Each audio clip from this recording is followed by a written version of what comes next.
Officer Ehud Bunyan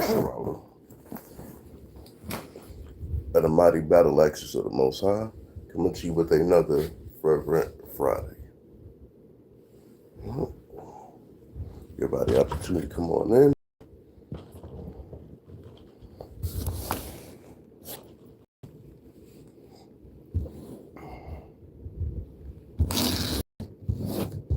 Shalom, Aqua Barbie, good to see you. I hit those likes as y'all come on in, Baba Kusha. For everybody having a blessed Friday. All praises to the Most High that we're still here.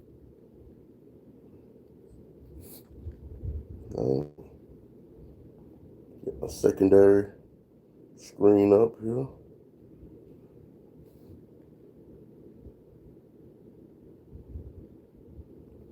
Getting everybody opportunity. Nah, it says 4 people in here. So, probably the first one to speak. Shalom, King James Judah.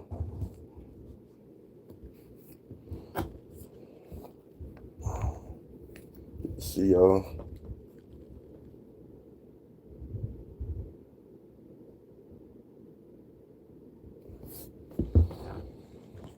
I think that thing's moving around a little too much for me. So, let me switch this out.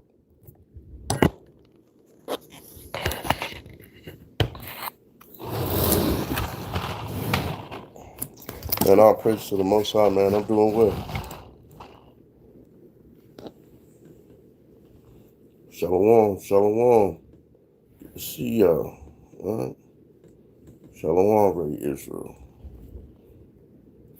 Good to see y'all, Bruce and Bruettes. Doing well. All praise to the Most High for his eternal grace and mercy. Eternal grace. Turn this down. Just getting my secondary screens up here. I don't need that one. Y'all hit that like as y'all come on there, Baba Kusha. Let's get that algorithm. Shatter that. All right. Shatter the algorithm. Help spread the word of the Most High to the 4 corners of the earth. Right.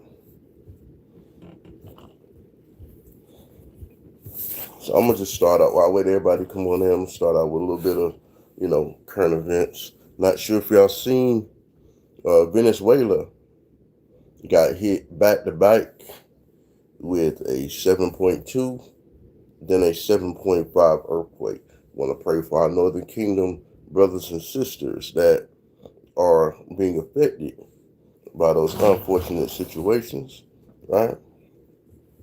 Most High has a way of doing things, right? But as we know, Esau over there trying to take their resources, their gold and their oil. So with them doing so, they be doing a lot of that fracking, right? But the Most High could easily just put an earthquake on them to warn them as well, right? But, it goes how the Most High wants it to go, right? Now, also, I have another never trust our enemies moment, right? I don't know if y'all familiar with LeVar Ball, right? He has his sons that LaMelo and Lonzo Ball. They play in the NBA, right? They have an Edomite mother, and he's Jake, right? He stayed with her through cancer, through strokes. How was our shirt there? The cancer, the strokes, stayed with her through all of that, right? Together for 30 years. Soon as he's been having complications with diabetes, I think first he lost his foot, then he lost his leg up to his knee. She's like, hey, I'm out of here. I'm back to the streets. I'm gone. Yeah, I know you stayed with me through all the thick and thin, but hey, guess what? You got one leg, buddy. I'm not dealing with that. Now, he could have easily said, hey, you got cancer. Hey, you stroked out. I don't want to deal with that. Trying to get my sons to the NBA. Nah, he didn't do that. Right? This is the reason why the Most High says we can't take their people for husbands and wives. It's the reason why we're separated. Because not only will they get you to serve their gods, but when the going gets tough, the heathen get going. The heathen get going every time. So when they come out here saying, hey, can my Edomite wife or my Edomite husband make it? No. No. We're not going to have y'all being a Karen or a Ken in the kingdom. We're not going for that. We're not going for that. You're not going to be walking up to Moses questioning him about the Red Sea. You're not going to be questioning David about what he did with Bathsheba. You're not going to be questioning Christ on why he only came for the lost sheep of the house of Israel. Right? You're not going to be doing none of that. You're not going to be saying, well, I'm not keeping the commandments today because I'm a heathen, so really I don't have to. We're not going for none of that. And the Most High is not letting them get into the kingdom to be coming out their mouth. So that's what they think. They if they can force their way into salvation, if they can force their way into getting eternal life, right? I ain't got to keep the commandments. I can do whatever I want. But guess what? When you die and you fly to the sky, I'm going with you. So what if we had y'all in slavery? So what if we poisoned the whole earth? So what if we destroyed all the animals? So what if we tore up the environment? So what if we started wars with people for no reason? So what if we had people deleting their babies? So what if we came up with firearm laws that allow you to put yourself into a situation and then they still get you caught up and say, oh yeah, well that's a little manslaughter because you did that. Oh well, if you just did it like this, but there's no rules to defending yourself. The only rule is keep those commandments. That way those types of things don't happen where you don't have to utilize a firearm to end somebody. Right? Let's see here.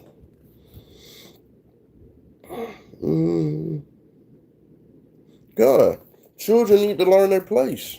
A lot of parents, y'all want to be friends, right? Not y'all particularly, but a lot of parents want to be friends with their children, right? And this is something that I had to explain to my wife at a early stage of with the children. I said, when you get older, you're going to raise monsters, right? Shalom, so Jay-Z. Shalom, uh, Shimoda. I don't want to say your name wrong. You got to look at that because it's kind of Shemordekaiah Israel. Pray I said that right. All right, and shalom to everybody that came on in. Baba Kushar, please hit that like, share, subscribe button. Now, it's just a couple things I wanted to talk about before we got into class. Y'all need to pray for your Northern Kingdom brothers and sisters, right? In Venezuela, they got what they got going over there. We got to pray for our Israelite family all around the world, right? And in case you're wondering who's who, just give you a quick little who's who real quick, right? We know Judah, right?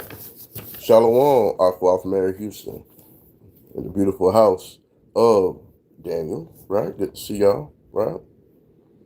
So, of course, we have Judah, right? And I'm going to say so-called. When I say so-called, it's because these names are given to us by those who had conquered us, right?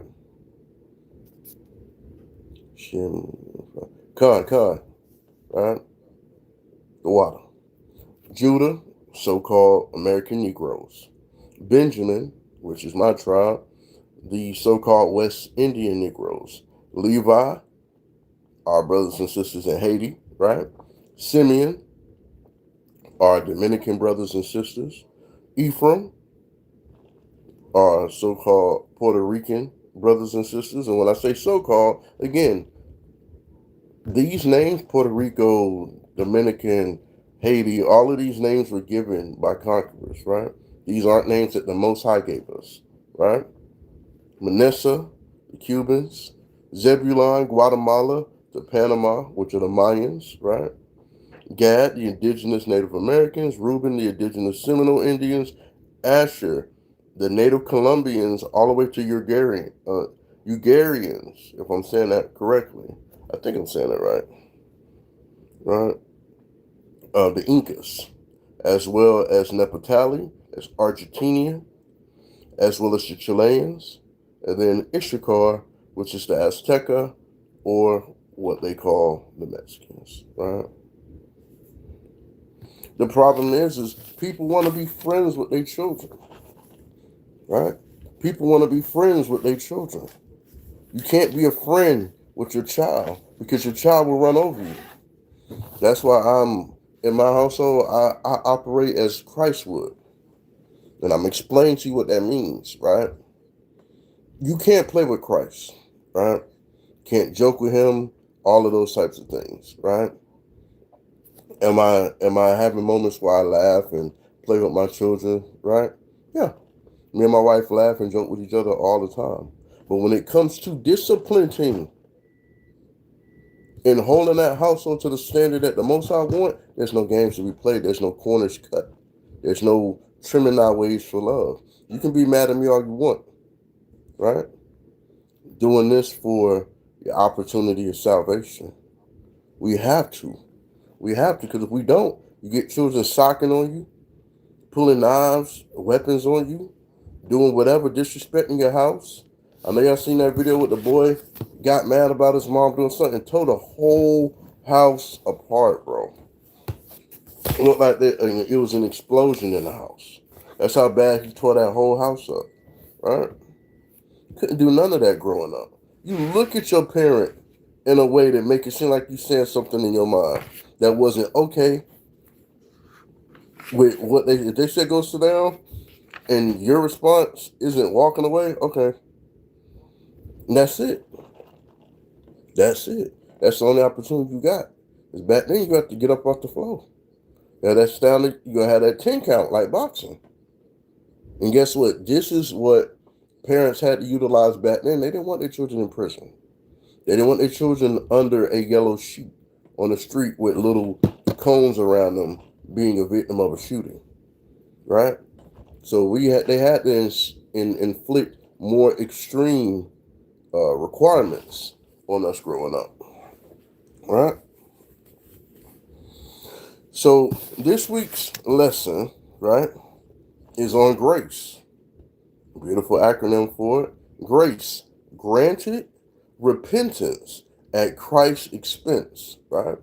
You go out to dinner and somebody buys you a nice, expensive dinner. Y'all go out to eat, right?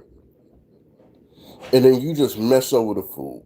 The food is made perfectly. You mess over it. You don't even want to take it to go. You just kind of I don't like, you find a way to keep complaining.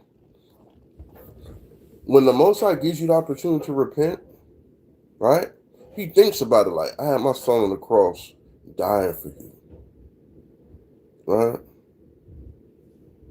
God, we have to discipline them. I'm telling you, you gotta break them. You have to break them. Children will turn into, I'm gonna ask you a question. Do you know how a boar is made? Like a boar, a wild pig with the husk and the skin turns black? A lot of people are, if you're not aware, the way that a pig turns into a boar is it turns into a fervent creature. Meaning it goes out into the wild. And with it going out into the wild with no type of anything to correct or situation, it grows those long teeth out, right? The skin and the hair starts to change over to where it turns black. And it's like a mutation in a sense, right? Like a mutation. This is what happens to your children when you don't discipline them, when you don't introduce them to the laws of the Most High, right? I always tell my children, I don't care if you don't respect me. As long as you respect the Lord, you're going to respect me. It goes hand in hand. Because you respecting the Lord, knowing children obey your parents in the Lord, right? you're going to still respect me. I don't have to demand any additional respect, right? As long as you're respecting and doing thus say the Lord, that's enough respect for me, right? Now, I know that sounds to some people that may hear like, what do you mean? If you're respecting the Most High God of Abraham, Isaac, and Jacob, right?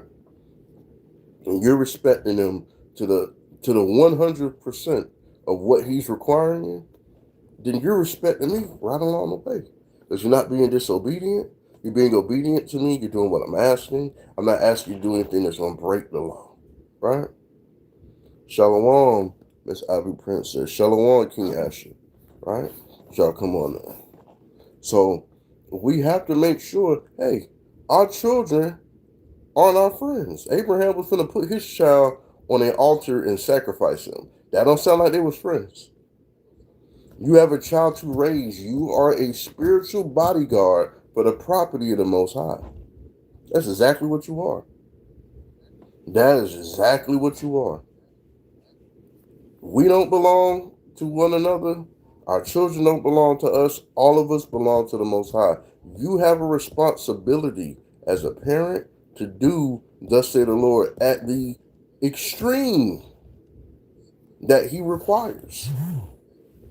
I'm telling you, a lot of people take shortcuts because we be worrying about if your child gonna like you or not. You could do everything you want and your child could still get older and turn into a Tyler. F you, Dad. I don't care. You can write me out the will. I don't care. That's exactly who they think Christ is. They think Christ is rebellious of his father. And when he died on the cross, he stomped back into heaven. This is what they think of Christ. That he stomped back into heaven. Dad, that was messed up. I prayed to you on the cross. You didn't come and get me. You know what? All your laws are done. Nobody has to keep them. It doesn't work that way. The Most High and his son are on one accord. So when Christians say, oh, they're the same. No, they're not. They're on one accord.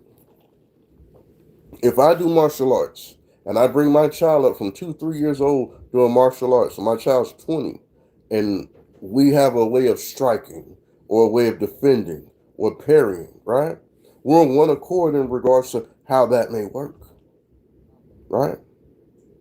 We're on one accord. So we got to remember that. And what we have to look at is the Most High has given us grace and mercy. He allowed his son to come down. Imagine you as a parent, right? You allow your child to be sacrificed for a nation of people who didn't want to respect him. Not everybody, but a large majority of them didn't want to respect him, right? He died, he suffered on the cross, things of that nature. How are you going to feel as a parent to know that your child died for somebody who didn't care? You're going to feel some kind of way. So we can't act like the Most High doesn't feel some kind of way. Christ came down here to grant us repentance at his expense of his life, of his blood being shed for us, right? So we got to take that grace and mercy. We got to take it in there, right? We got to take it in there and say, hey, am I doing thus say the Lord? Or am I doing thus say me? Right? Because everybody's like, well, we got grace. Yeah, we did grace last week. That was the name of last week's interaction. No problem. This week is mercy. Right? Mercy. So we have to look at, we got the grace, right? Which is granted repentance at Christ's expense. We did grace last week. But a lot of people may look at grace and say, oh, the second side of grace is mercy. It's like a coin. You get grace and mercy. So let's go into it, right? Let's go into it. Because without the grace, we wouldn't get the mercy. That's what we got to understand. The mercy that we get. Oh, you forgot a feast day. Oh, something happened after sunset you weren't supposed to do on the Sabbath, right? This is what we have to look at. Are we utilizing the respect for the grace and the mercy that the Most High has granted us. Are we doing that? Are we doing that? Right? Let's get the first precept. We're going into Sirach, chapter 16, right?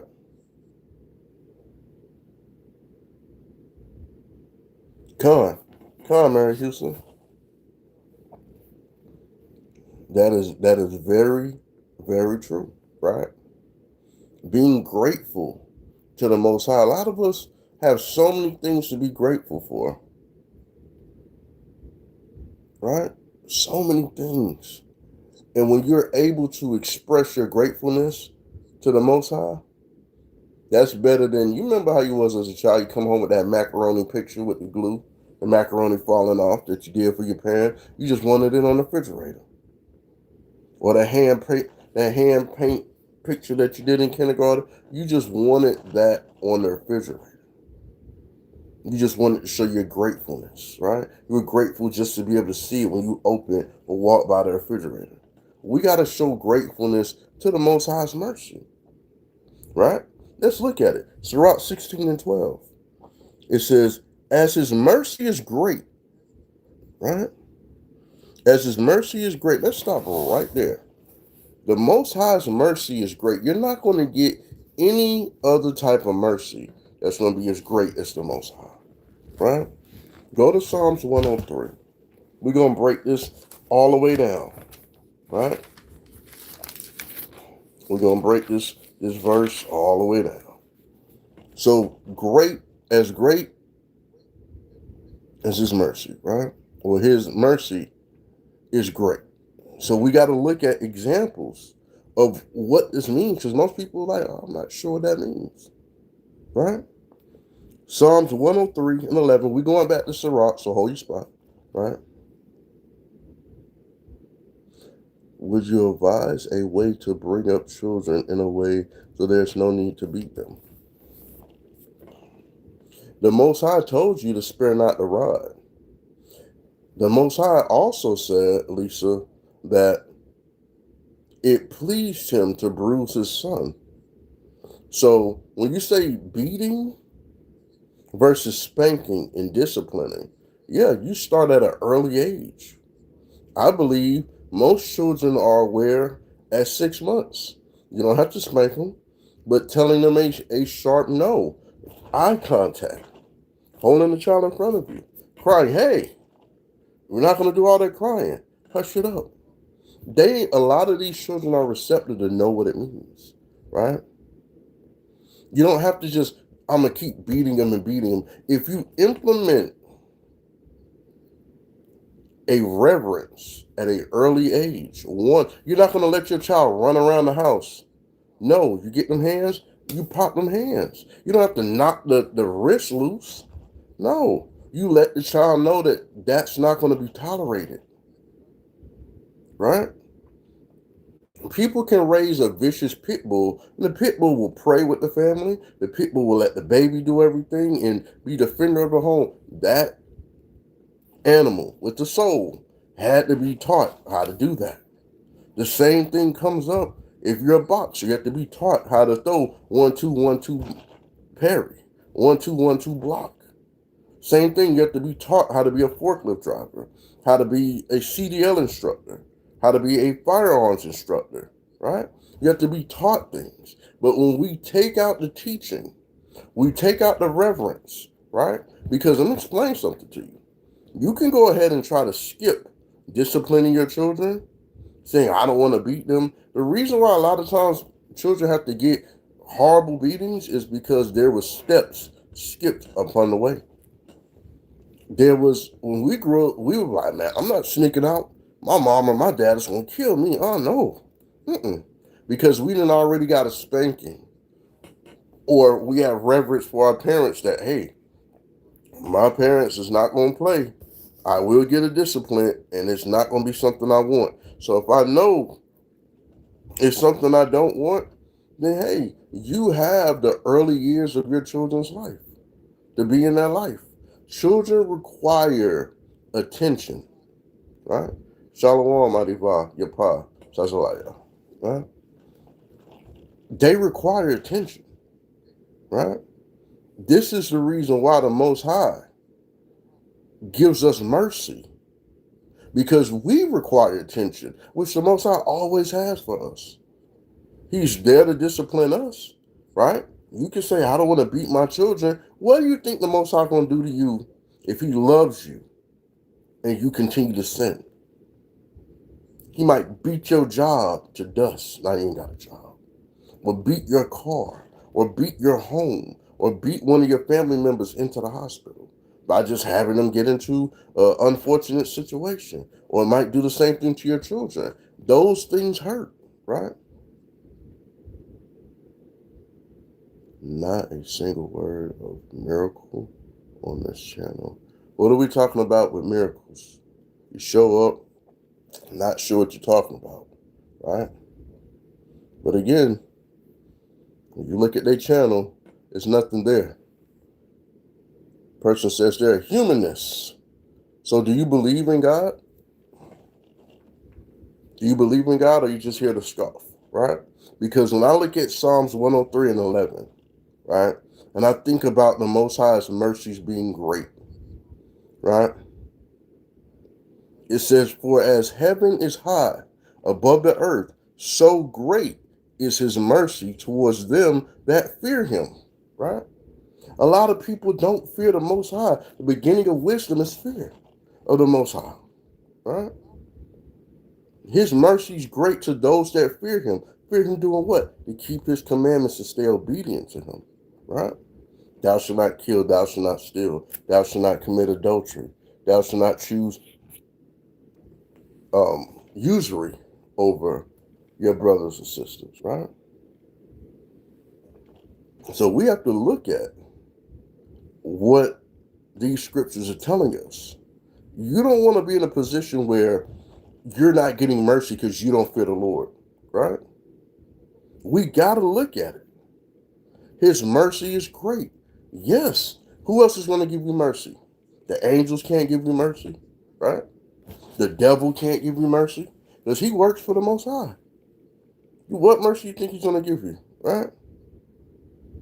Oh, you're a stripper, but you make $10,000 a night. You think that God blessing you. You're not, because you're whoring yourself out. And sooner or later, the Most High is going to say, you know what? That's enough of that. I'm going to blow that candle out. Right? Nobody's going to come see you dance in the hospital. Right? None of those people, all they're going to do is replace you with another up-and-coming dancer. You're going to have your little stretch. And there's going to be somebody that they find more attractive than you. Then guess what? Now you're not making that no more. Now you don't have those regulars no more. Why should you even lower yourself to cascading your body for someone's personal enjoyment just for them to throw money at you? This is what they had the groves for in the scripture. Women dancing on the groves, those were poles. Pole dancing. That's part of heathen nation activities. Our people are better than that. Our women barely wanted their feet to touch the ground. That's how sacred the women of Israel is. We have to understand that. We have to know that. But a lot of women don't have, they can't fathom carrying that type of respect for themselves because they have this point to prove because of the sorcery of social media, telling you that you have to get out here and do X, Y, Z. And by not doing it, it makes you feel some kind of way. But the Most High said, look, his mercy is great towards them that fear him. So if you're wondering why you're not getting mercy in life, how much are you fearing the Lord? How much are you fearing him, right? You got to ask yourself that. Go to Psalm, we're going to jump right over Psalms 108, right? Going to 108 and 4. And it reads, for thy mercy is great above the heavens, and thy truth reacheth to the clouds, right? We know what the truth of the Lord is, right? That's his law. So whatever the Most High says is going to happen, it's going to happen. If you continue to be in sin, you got that death coming. It's coming. It may not be right there substantially when you think it's going to happen, but it's coming, right? We have to ask for these types of things. Even Jeremiah, let's go over to the book of Jeremiah 10, right? Most people know this chapter for denouncing Christmas, right? But let's look. Let's look. Because we got to know what we got to understand what the Most High is doing. Because you don't want to be in a situation where you keep playing with the Lord, not fearing him, and then now you get corrected in anger. So these were the horrific things happening. And the Most High don't have no problem doing it or allowing it to happen, right? The book of Jeremiah, chapter 10 and 24. O Lord, correct me, but with judgment, not in thy anger, lest thou bring me to nothing. Right? You don't want that. Because look at verse 25. It says, pour out that fury upon the heathen that know thee not. So again, we look at where the mercy's going. We look at how the mercy's being distributed. It's great for those that fear him, right? The truth reaches the clouds. We see what the truth is, right? We see what the truth is. Because the truth is keeping those commandments. A lot of people don't want to deal with that. It's too much. I want to go out on the weekend. I want to do this. I want to do that, right? You got to keep them. You got to keep that law, right? You got to keep that law as your insurance plan, right? Psalms 119 and 142, thy righteousness is an everlasting righteousness. So that means that the Most High is going to be righteous with you everlasting. But you got to do something, right? It says, in thy law is the truth, right? And you probably say, well, what do you mean the law is the truth? There's a lot of law. And jump over to verse 151. We stand in the same chapter, 119 of Psalms. It says, thou art near, O Lord, and all thy commandments are truth, right? So we have to understand what this truth is, right? His truth reaches the clouds. He hears the prayers of those who are not in sin. The Most High already said, I don't hear the prayer of sinners. Raphael is not taking your prayer up to the Most High. If you in sin, he's not. I don't care how bad you want him to do it, he's not, right? He's not. And we got to understand that. Because if we're not understanding that, then we're taking the mercy and grace of the Lord for granted. Why do that? Why do that? So many people claim to be Christians or following Christianity, and no, they're not. They're not doing any of that. They're doing what pleases them, not what pleases the Lord, right? Because Jeremiah already said who he wanted the judgment of the Lord to fall down on, right? He said, pour out thy fury upon the heathen that know thee not. It's Jeremiah 10 and 25. And it says, and upon the families that call not on thy name. That's the heathens. That's those who wasn't given the law. And I can prove it, right? Go back to Psalms, right? When we're going right over here to Psalms 147 and 19. He showed his word unto Jacob, his statutes and his judgments unto Israel. He have not dealt so with any nation. And as for his judgments, they have not known them. Praise ye the Lord. People don't look at it like that. They don't look at it like that. Jeremiah had a specific prayer, right? Pour out that fury upon the heathen that know thee not, and upon the families that call not on thy name. For they have eaten up Jacob, and devoured him, and consumed him, and have made his habitation desolate. How do they do that now? They got our people mesmerized through the sorcery of social media, through propaganda. The amount of people that came out saying, oh, this whole Carmelo thing has people divided, and it's common sense. A lot of people don't know who their enemy is, right? A lot of the shook and jive, right? Brothers and sisters that are out here, they think that if their family member, and that's the whole thing, most people, they don't have a dog in the fight. They just want to say something controversial so that way they can moderate. These are spirits that are coming off of social media, spirits. Let me say something against my people, get them so riled up, make all this money off this post or this video, and then I turn into somebody else 3 months from now when there's something else out there. A lot of people sell their soul, right? Them angels writing it down. They don't have an eraser on that diamond tip pen, right? You don't want the judgment of the Most High to come upon you in anger. He said, least thou bring me to nothing, right? You don't want that. Go to Psalm 6 and 1. Go to Psalm 6 and 1, right?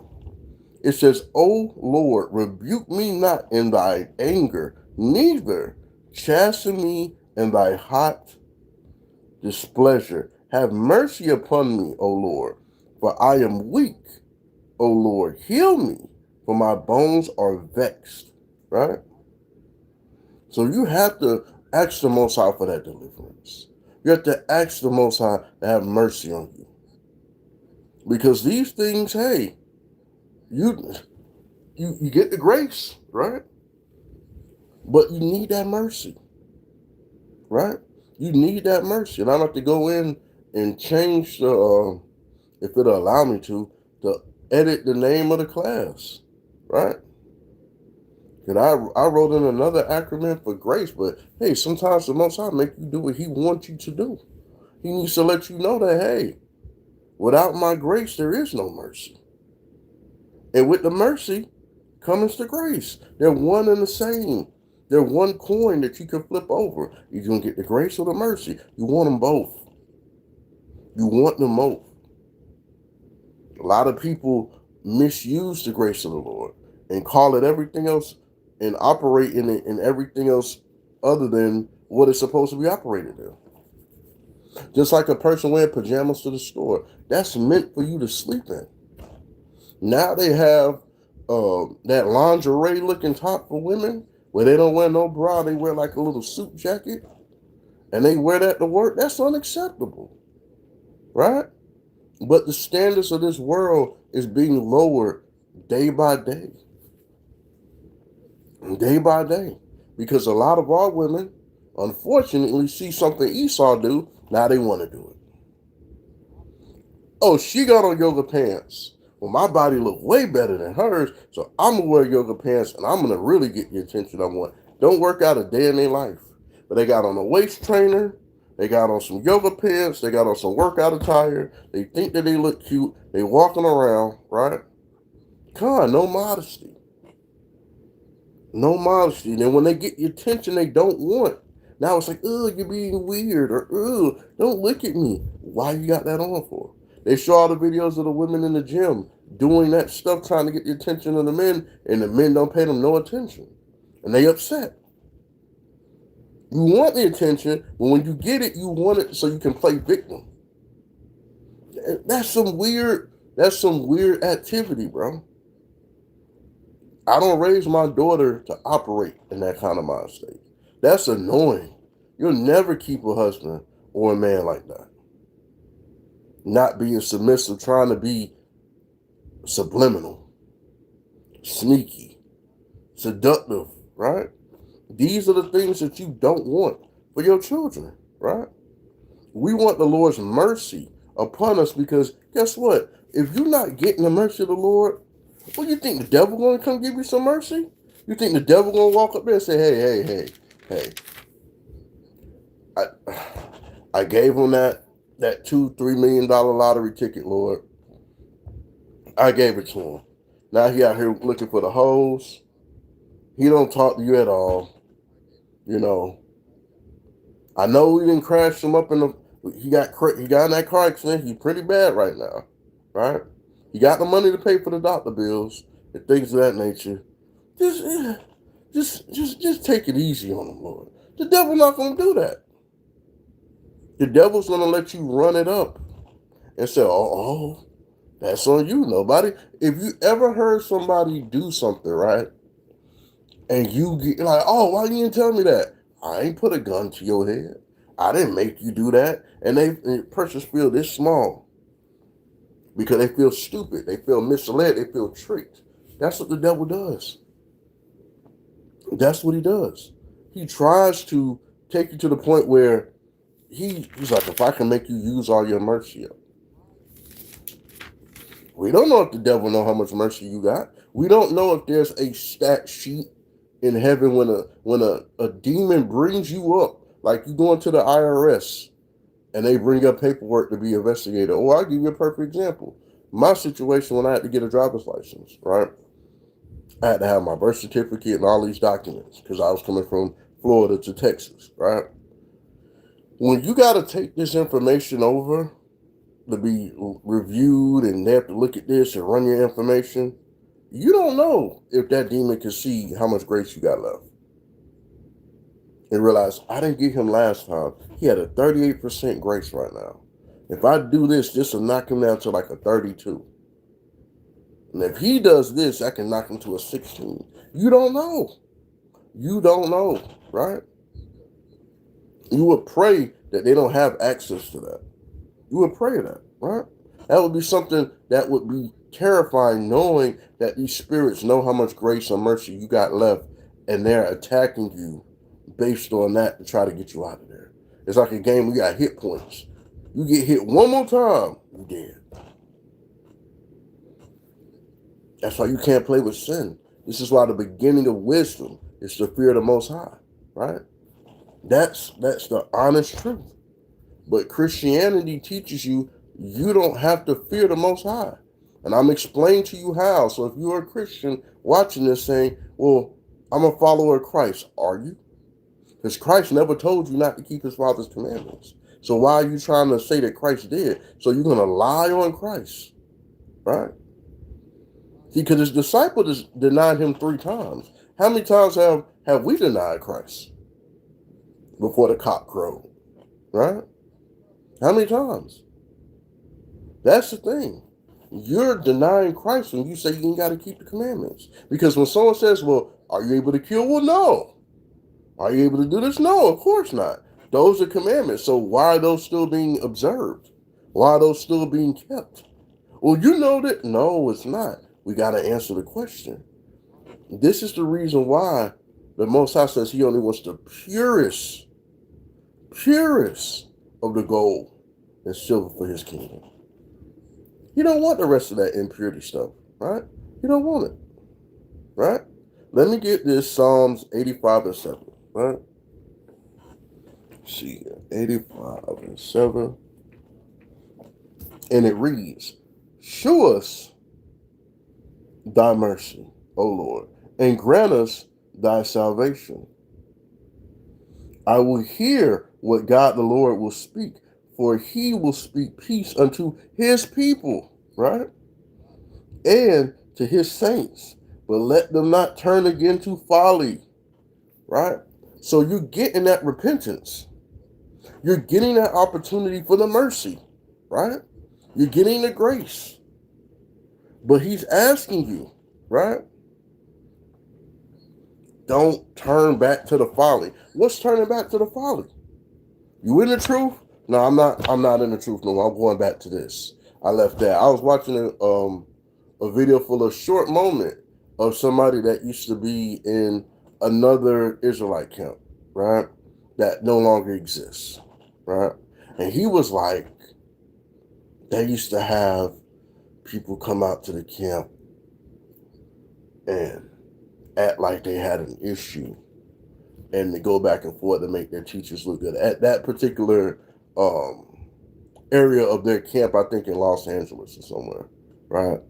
And I said, dang, that's crazy work, right? To do something like that. Because when we're dealing with people, them people are coming out there completely intoxicated. You see, we show you our videos where we're teaching somebody, next thing you know, here comes somebody acting completely belligerent. They don't want to have a dialogue. They don't want to have a conversation. They're looking to get physical. They're looking to do all of these things, right? When we go out there, I couldn't even imagine somebody trying to do something scripted, right? The mighty battle axes of the Most High. That's what congregation I belong to, right? Now, we have to keep going on. It says, verse 8 says, but let them not return to the folly. Because in Judah 5:19 and 20, they knew that if they could get us to return to the folly, that the Lord would not deal with the nation of Israel. They knew that. They plotted that. They prayed that we just stayed in folly and we didn't keep the commandments and that we listened to them saying, oh, the laws are done away with, right? Because I'm going to show you what that gets us. Saying the laws is done away with doesn't stop a YN from putting a pistol to anybody's face or putting a pistol to their friend's face, or as they call it, backdooring one another, right? Doesn't stop our women from prostituting their body in a nightclub or a strip club. Doesn't stop people from selling drugs. It doesn't stop people from stealing out of stores or restaurants, you name it. It doesn't stop them. It doesn't show them the whole accountability. When you tell them they ain't got to keep the laws, because what's keeping them in line, right? What's keeping them in line? Think about it. What's keeping them in line? Because it's easy to say, well, oh, we don't do the camps. We don't deal with the camps. Who's holding you accountable for your sin? If your wife walk into the congregation, right, and she got a black eye, and everybody looking, they gonna be like, what happened to sister so-and-so? I don't know. And sister so-and-so says, hey, my husband got drunk and he put his hands on me. Lord, hey, we need a counsel, right? Shalom, Aquafalina. Good to see you, right? That's what a camp is for. To hold that man responsible. Hey, bro, you can't put your hands on your wife, right? You can't do this and that. But then the husband says, oh, let me lift up my shirt and show the back of my back. My wife threw grits on my back while I was in the shower because she accused me of being with another woman when I wasn't, right? And, it burnt me to the second or third degree. I got home, I had something to drink, but of course I'm on pain medication, made me a little bit more intoxicated. She came trying to attack me again, and yeah, I hit her. Now, guess what? Both of y'all suspended. Both of y'all suspended. Because guess what? We can't just say, well, you can't put your hands on her. She can't she can't, neither one. It has to be a fair judgment. Solomon said, hey, cut that baby in half. Y'all up here bickering. I got other people that I got to see. You know what? Cut the baby in half. You know what? I'm suspending both of y'all, right? Shalom, Aqua, Abel Nay, right?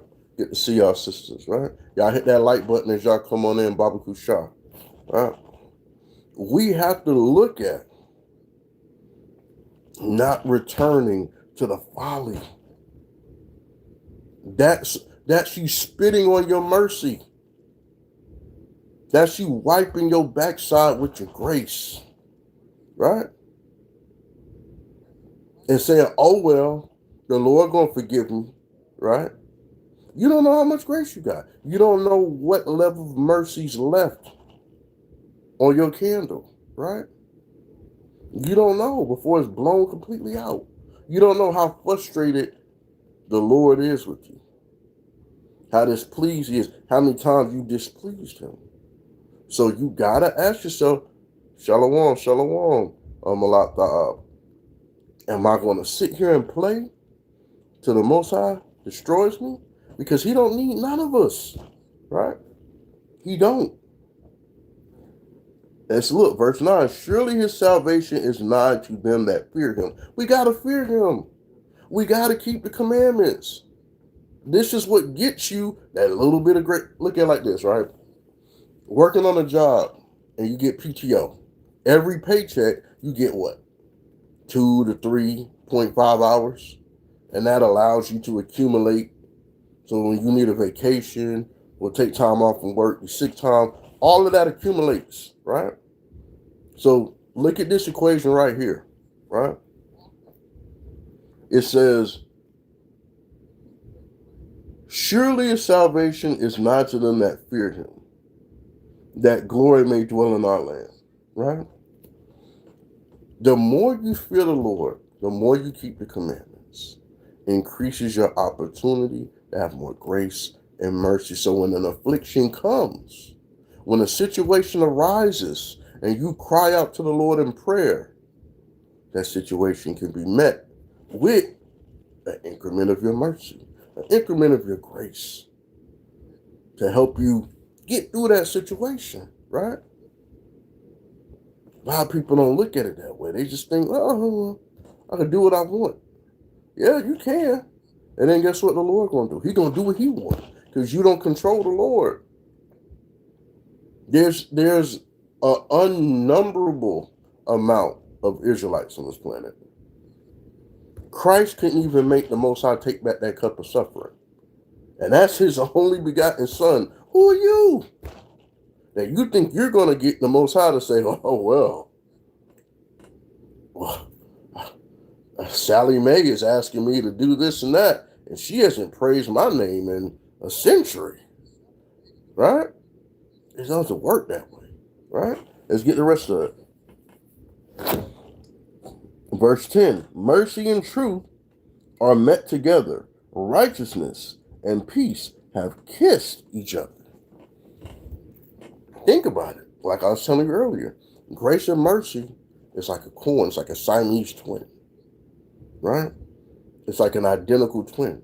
You can't have one without the other. They finish each other's sentences, right? So we have to look at how that even works. Mercy and truth are met together, right? The mercy and truth, how is it met together? We see what the truth is. The truth is the law, statutes, and commandments. The mercy comes from you keeping that. That's how they're met together, right? Righteousness and peace have kissed each other. You staying righteous in the eyes of the Lord ensures that you have peace. This is where their love story begins, right? When you're not operating in that, how can you expect the Most High to create that opportunity that you want for yourself, right? How can you expect that? Isaiah, we'll go over to the book of Isaiah, right? Because we got to go to the book of Isaiah real quick. Because we got to get what we need out of these scriptures. Because we was in Sirach 16 and 12, it says, as his mercy is great, so is his correction also judgeth, right? So when we went into Jeremiah 10 and 24 and Psalm 6 and 1, which says, O Lord, correct me, but thy judgment, don't judge me in anger. His correction also he judges a man according to his works. A lot of people assume that you can have grace and mercy without any works. It don't work that way, right? As the scripture just said, as his mercy is great, and this is Sirach 16 and 12, so is his correction also, which we went over the correction, right? We went over begging for that mercy. He says he judgeth a man according to his works. A lot of people don't think they're going to be judged like that. I'm a good person. I let people get over in traffic, right? I spoke to my neighbors when I left the house. I could have cussed that lady out, but I didn't. You got to look at it, right? Let's look at what we're looking at right now is how a man is judged or a woman is judged according to their works. Isaiah 32 and 17, right? Let's see.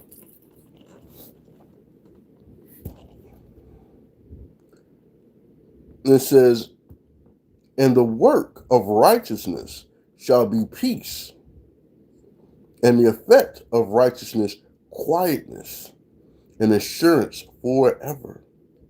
Right? Because we're just looking at how righteousness and peace have kissed one another. Right? And we see right here, it says, the work of righteousness shall be peace. Keeping those commandments. This is where your peace comes from. This is where the mercy comes from. This is where the grace comes from. Will there be situations where you're tested? Yes. Why do you think you want to have your grace and mercy in place, right? Why do you want to have that? Look at the prophets. How many times do they have to have grace and mercy, right?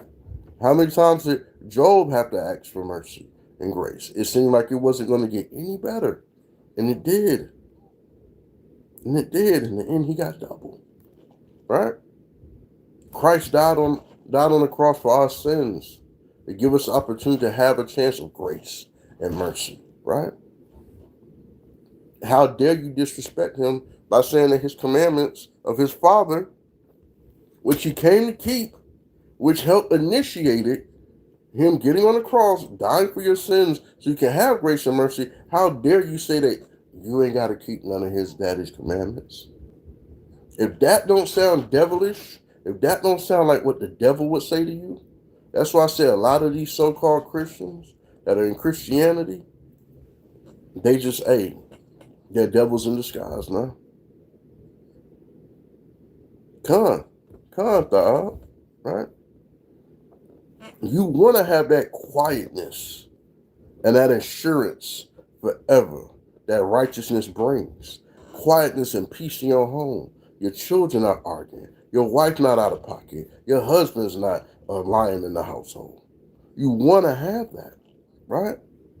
It says, and the work of the righteousness shall be peace and effect of righteousness, quietness and assurance forever. Who don't want that?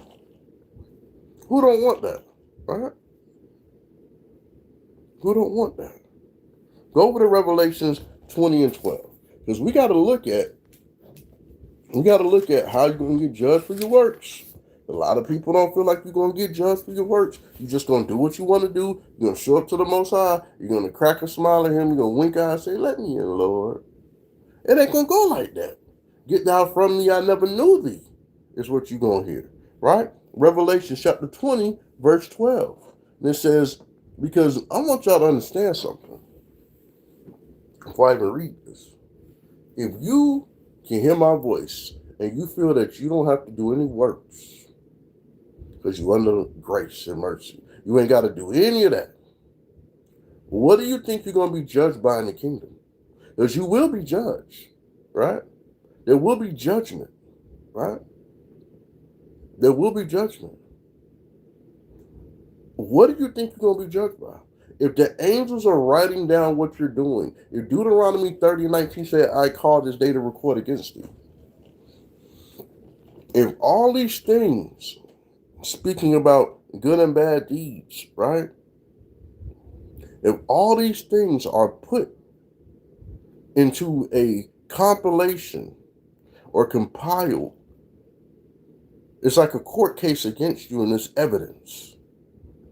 You can go in the courtroom and say, throw all that evidence out. Right? What do you think this is, the Carmelo Anthony trial, where they just throw out all the evidence?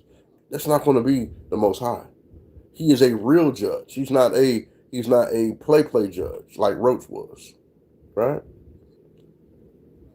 Play judge. Again, 420 elders saying, sup, king? Well, we can see the amount of sarcasm when you say that every time, right? But it's okay. It's quite all right. Revelations 20 and 12. It says, and I saw the dead, small and great, stand before God. And the books were open. And another book was open, which is the book of life. And the dead were judged. No, they weren't given opportunity. The dead was judged out of those things which were written in the books according to their works. Right? So if you think that you can get away with not having to keep the commandments, not keeping the Sabbath, not keeping the high holy days, not treating your brothers or sisters of Israelite descent as the Most High commands you to do, it's just going to allow you to just mosey on in. So you may be able to sneak into the World Cup. You may be able to storm the White House and the Capitol building like they did on January 6th. You may be able to do all of that foolishness, right? You may be able to sneak into a movie. You may be able to sneak something out the store and shoplift. You're not sneaking by any of those angels standing at the 12 gates for the 12 tribes of Israel. You're not sneaking on in. So if you think that you're going to be sneaking in, sadly mistaken, right? Does your congregation have a house of judges that gives followers guidelines on how to conduct themselves within society? You want to see it? Here you go, right here.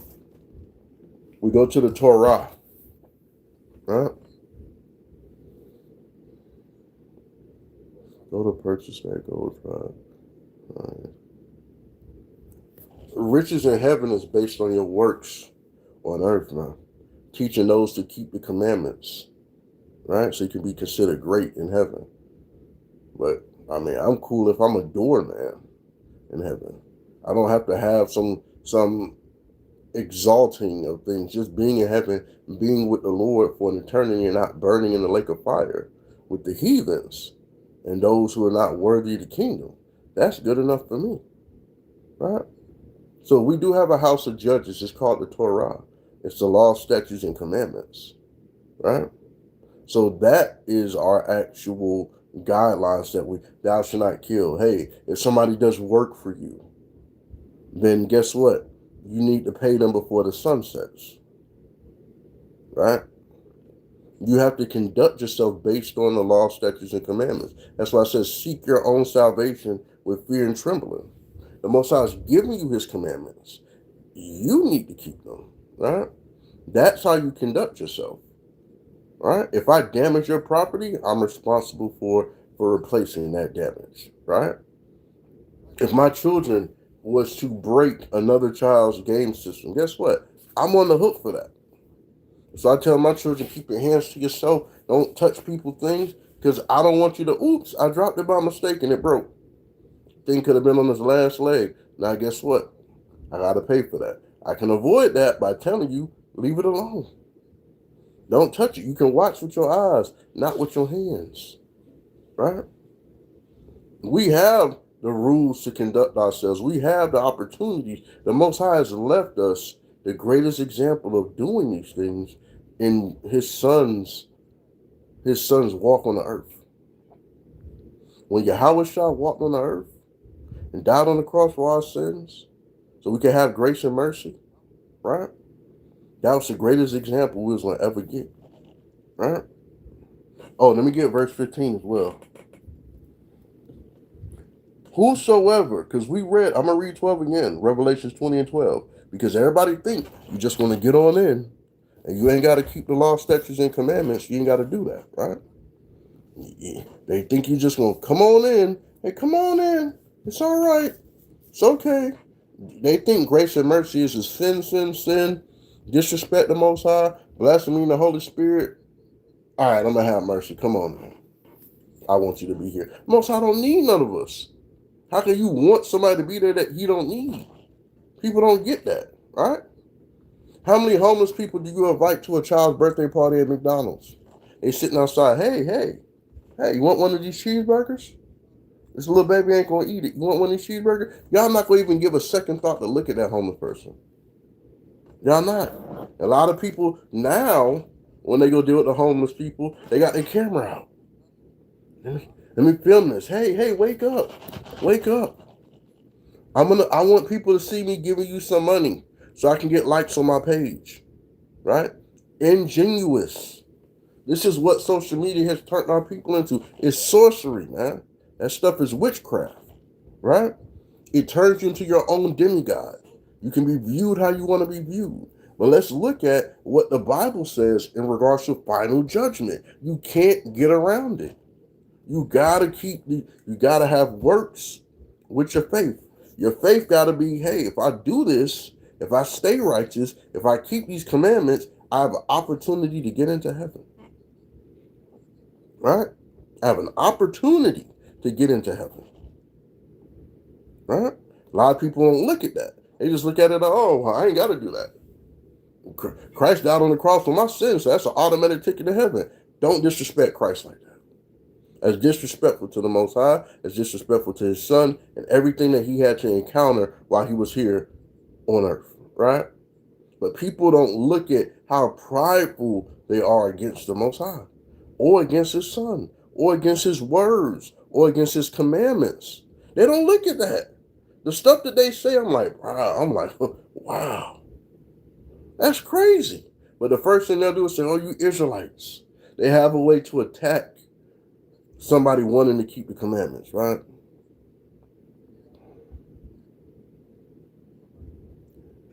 Uh, 420 Esau, I gotta ask you again. You do a lot of this copy and paste stuff, and when I looked at your page, a lot of your followers are bots. A lot of them don't exist. A lot of them are just saying whatever because they're lost in the sauce too, right? Y'all are lost in the sauce together. I need you to understand when this book of life, right? I saw the dead and small and great stand before God, and the books were opened, and another book was opened, which is the book of life. And the dead were judged out of those things which were written in those books according to their works, which is keeping the commandments, right? So when we jump down to verse 15, right? It says, whosoever was not found written in the book of life was cast into the lake of fire. How do you deal with that? The laws and the statutes were not given to any other nation, right? They weren't. So how do you expect to get into heaven? Where were your works? Because the laws wasn't given to you. The commandments wasn't given to you. The heathens never kept them because they weren't given to you, right? So these things weren't given to you. Where do you find your opportunity of salvation to get into heaven? I just really wonder that. Christ only died for the Israelites. See, y'all spent so much time telling us we're Baptists, we're Christians, non-denominations, Muslims, Moors, Buddhists, everything else except the children of Israel. Everything else, right? This is the reason why so many people think that the Bible is in a Caucasian book, right? Again, Kevin, right? Says, what's up, Too Short? Wow. There's no more race. Kevin French, right? You got your 10 subs. You got your page. What's your burner page, right? It got to bother you. Oh, you may not even care, right? Jay Johnson, we are ready for the Sabbath, right? What tribe? I'm Latino. Okay, so let me ask you a question, Sight. Let me ask you a question. That's a great request. What is your father's ethnicity? Psych 1313. What is your father's ethnicity? Is he Guatemalan? Is he from Venezuela? Right? Is he from Mexico? Is he Portuguese? Latino is just okay. I'm Negro. You're Latino, right? But there's so many different types of Negro, right? You have Afro-Cubano, which is considered Negro. When you write down a job application, right? There's simple questions. Mexico, boom, great. Okay. So your father's father is Mexican, right? All praises. That would make you from the mighty tribe of Issachar, which are the Aztecs. So if you want to get a little bit more understanding of who your people are, what happened, right? When Christopher Columbus showed up in 1492, you want to look at your Aztec history, right? When you look at a lot of their ancient garments, you're going to see the tassels or the fringes, right, on those garments. You're going to see the ones that are long and hang because, again, the Aztecas, the Mayans, the Incas, right, are very close to our North American Native Americans as well as the Seminole Indians. They all wore the same garments, right? You put Mark 2:27. Is that a precept to go with what we're talking about, or are you here to try to combat that? Because again, we fight on multiple fronts, right?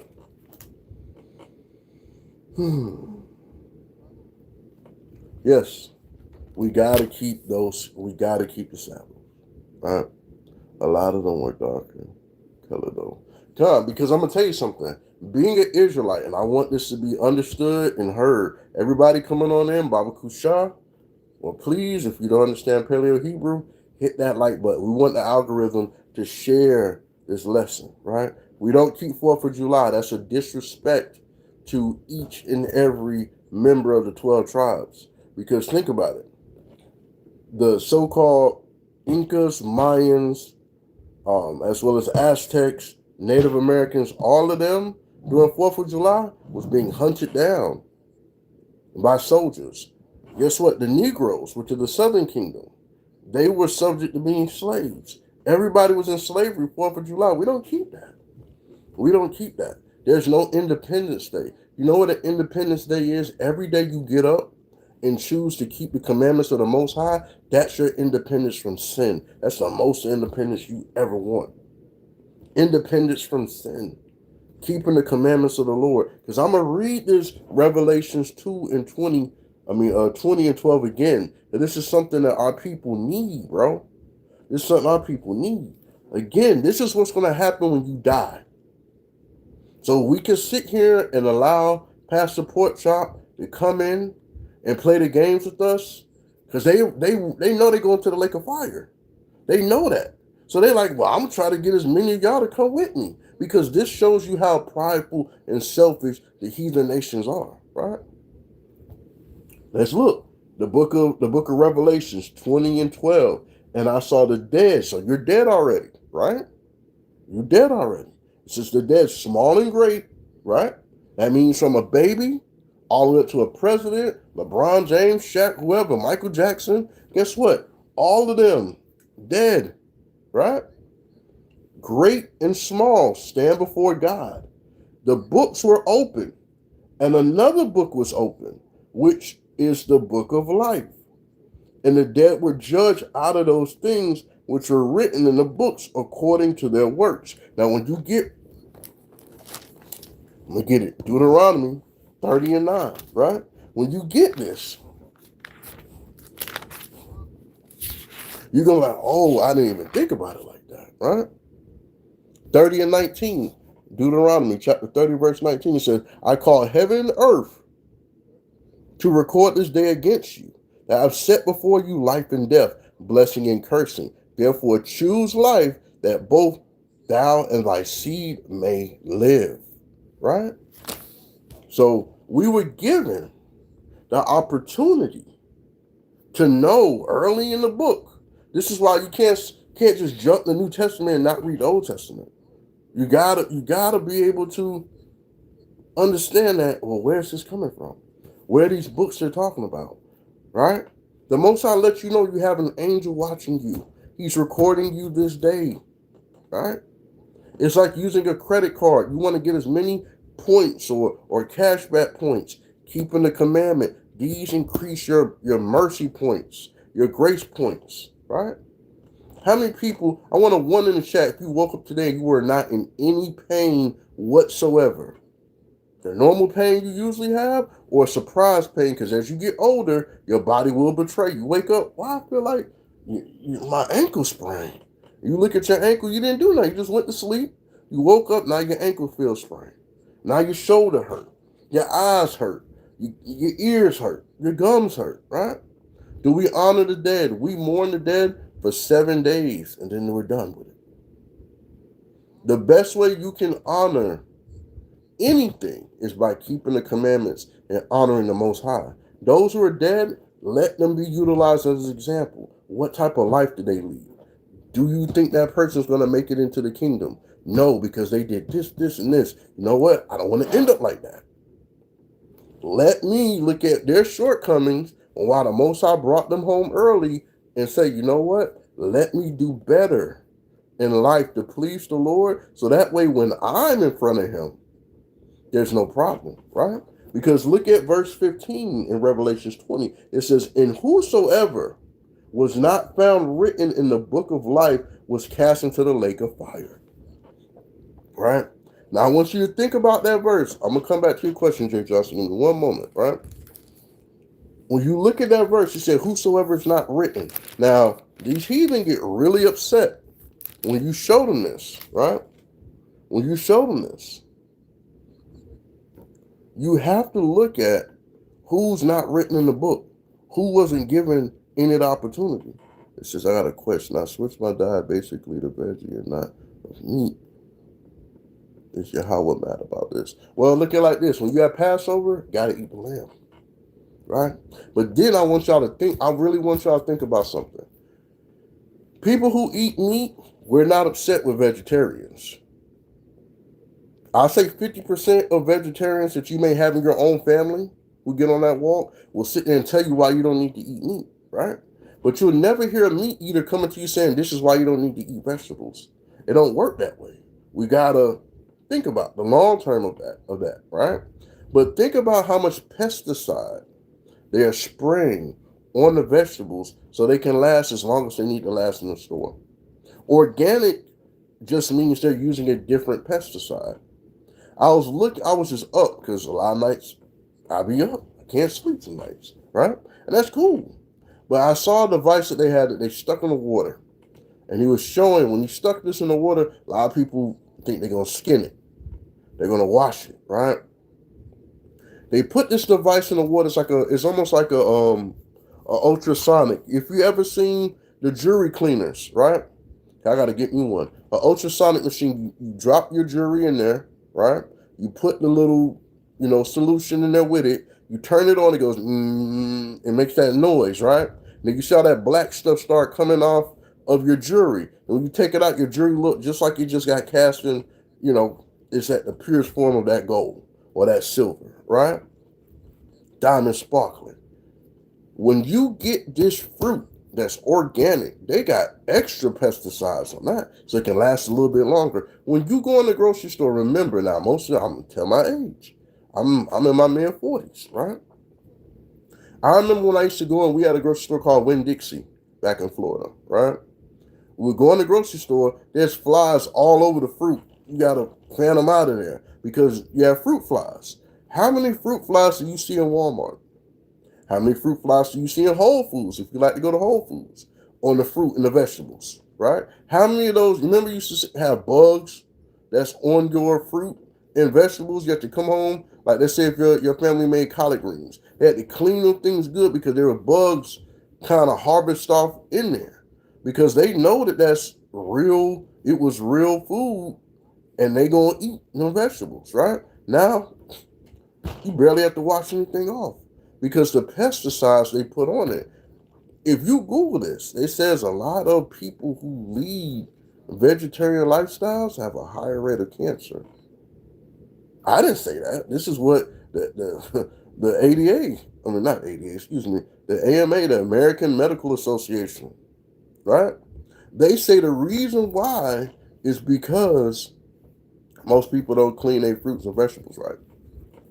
You can boil them, you can skin them, you can do all of that. But if they're out there spraying this mutated pesticide on your stuff, you get it in the store, they put the little stick on there to let you know it's organic, right? But your body's absorbing all that poison. It's crazy how they play with you, right? And then when you eat, even if you eating meat, sometimes those cows, that livestock, is eaten from things that have been sprayed down with that pesticide, right? So it don't matter if you're a vegetarian, if you're a carnivore, no matter what you eat, they putting it in you can't drink the water, they got microplastic in it. God dang. Can't drink this water because they got fluoride in the water.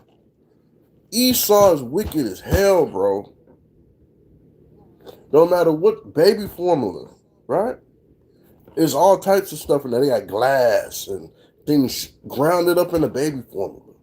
Your dog food, giving your dog cancer. I've seen this report. Is your dog eating this kind of dog food right here? It's a lawsuit. Your dog could have probably got cancer and died because it ate this kind of dog food. It's supposed to be organic, healthy, and more expensive than the other stuff. But the other stuff's supposed to be trash compared to it. This is why we need the grace and mercy of the Lord. This is why you have to look at your mercy is going to be, do you want your name not to be written in the book of life? Because when he opened that book of commandments, right, you only can imagine how many just going to glow with a highlight of ones you kept, the ones that are dark, the ones you didn't. So imagine, right? See how my Bible's highlighted, right? Certain precepts are highlighted, right? You don't want that to be the commandments that you kept while you were on earth and you got a lot that's missing. You're like, well, I didn't kill anybody. Okay, good job. You didn't kill anybody. But you had a grudge in your heart against your brother and sister. Dang, forgot about that, right? Don't let that grudge get you the lake of fire. Don't let that lying tongue get you the lake of fire. Don't let imagining evil get you the lake of fire. Don't let not paying somebody that's of your 12 tribe brother and sister get you the lake of fire. Don't let necromancy, worshiping the dead, get you, right? The lake of fire. Because they're going to keep going to war, right? They're going to keep going to war, right? It says the U.S. strikes after American ship attack. So they're going to keep saying, Esau's going to tell you over and over, hey, I promise I ain't going to shoot no more missiles at you. Psych, I lied, right? Gotta ask why some American food is banned in other countries. Usually GM food should be in the house. Judge's advice on the subject follows. Make your own food. Make your own food. Is it going to taste as good as what you're hooked on? And I'm going to say that. Hooked on. How many times you been driving in traffic, window down, you smell the McDonald's fries, you done, let me go over here and get some McDonald's. I thank God that he's taking that spirit of wanting McDonald's off. You got to make your own food. Make your own bread. We can't even take our bread to other countries. It's against the law. You come in there with some bread going to another country. Guess what? They're going to talk to you in that small room like you tried to get a brick or dope in the country. You can't have that. Let them catch you trying to take fruit from the Caribbean back to America. Let them catch you doing it. Let them catch you with some seeds of fruit. You might as well put fentanyl and pills all in your bag because you're going to jail. You might get prison time for that. They have this thing set up the way they want it to be set up now. They got it set up like that. But that pollen outside is not playing. Right? So we got to ask ourselves, I want to be written in the book of life. Go to Matthew 16 and 27. Let's look at what Christ said. You got to listen to me, right? A lot of people say, oh, well, this, that, and they draw their own conclusion, right? Now, look, I'm going straight to red letter. I'd rather go to what Christ said and say, hey, he made it really plain, right? The book of Matthew, chapter 16, verse 27, right? Matter of fact, I'm going to read, let's see here. I'm going to start from 24, right? And I'm gonna give you the interaction of Christ with his disciples. That this is a gem. It's something you want to put in your spiritual jewelry box, right? You're right. Our food is preserved garbage. That's why I said we're going to eat defiled bread in these countries. This is why you got to pray over your own food, right? My wife's to the point where now she can't have condiments, right? Can't eat ketchup, mustard, any of that because it's gonna have her at a point where acid reflux is going to kick off. She's going to be riling in pain. Her stomach going to be hurting. Things of that nature. Guess what we do? Okay, since there's a book report in the back of this mayonnaise, is there a book report in the back of this ketchup, on the back of this sauce, on the back of these things?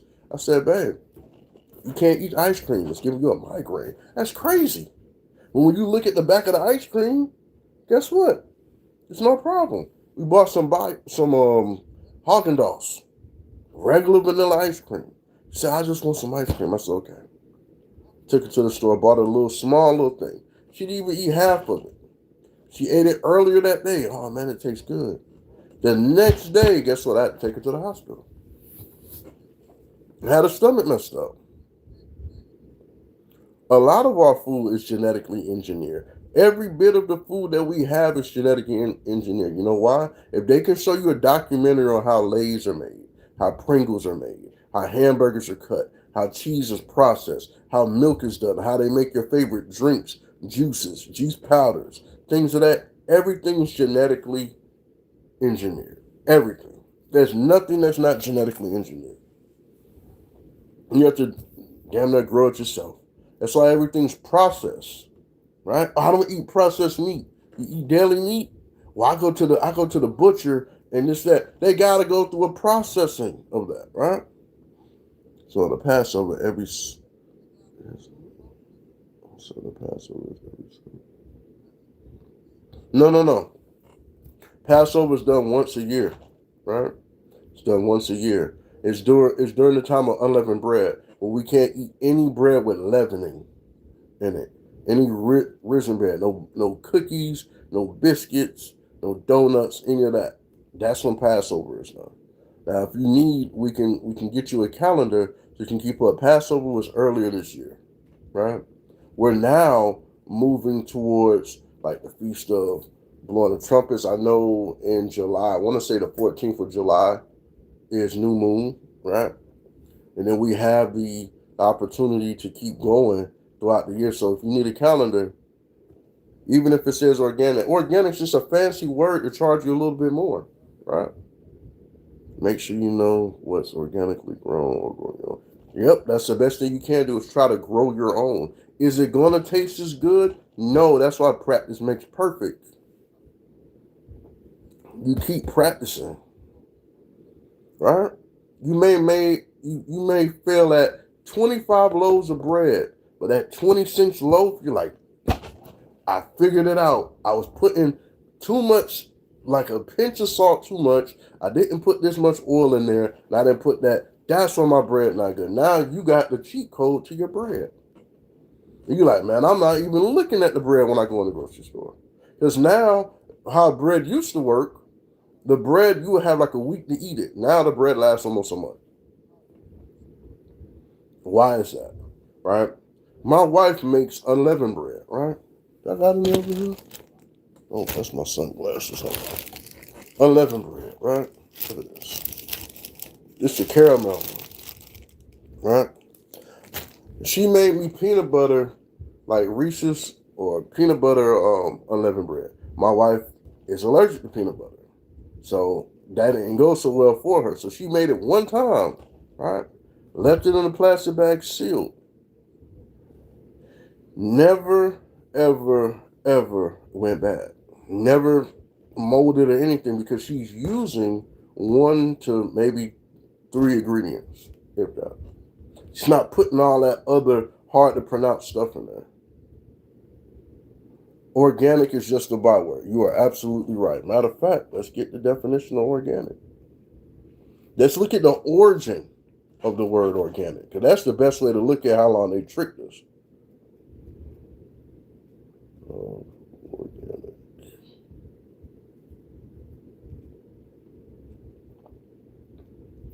All right, so it says here, it says the word organic traces its roots to an ancient Greek word, organogon, meaning instrument or tool.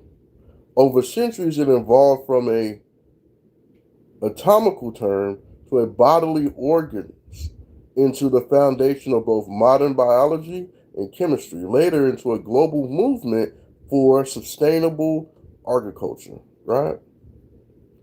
So that's the whole thing. It says in the 1500s, it entered into the English language to describe anything that served as a biological organ or bodily mechanism, right? So there we go. Looking here, carbon. So when we get into 1930, right? It says in the 1930s and 40s, pioneers like Sir Albert Howard, a English botanist, right? They started applying the word organic to a holistic approach to farming, right? And then it says soil. It says they rejected the heavy use of synthetic chemicals and advocated for managing the farm as a ecological organism with an emphasis on soil health and composing, right? And it goes now, it says the grassroots philosophy eventually evolved to highly regulated, legally enforced standards such as those overseen by the USDA, the National's Organic Program, to standardize how food is labeled and marketed globally. So why you can't take this stuff to other countries? You see what I'm saying? If it's supposed to be so much better, why can't you take it to another country? Why? They said this is what it started out as, but guess what? Why are animals endangered? And then why is there an endangered list? But yet they allow people to go onto a wildlife preserve to hunt lions, to hunt all types of animals, right? They allow you to hunt all that type of stuff, and then say, oh, we got an endangered list. We can go ahead and exterminate it, but you can't. Go up there and mess with an eagle's nest. Right? You're going to prison. But if they decide, hey, I got enough money to shoot that eagle, it's going to be shot. And that's going to be the end of it. Yep, they arrest you for gathering rainwater like they own the clouds. Boy, I tell you. But this is why we need the grace and mercy. Can you imagine not being written in the book of life because you thought that you could just get away with anything with your grace? That you just thought mercy was just going to be given to you because you're listening to the lies of Christianity? Not saying that being a Christian is bad. Following in Christ, you got to follow Christ, right? But that word Christian is so loosely, it's like a byword. It is so loosely respected because they say, well, I can call myself that, but I ain't got to respect that, right? A woman will say, I'm a woman, I'm a lady. You can't do that. You're in the club dancing butt naked for strangers, but you want somebody to open the door for you or to not say something to you because of that. No, it's not. Okay, so I'm going to tell you. Christmas, Thanksgiving, New Year's Day, Valentine's Day, St. Patrick's Day, Memorial Day, Labor Day, 4th of July,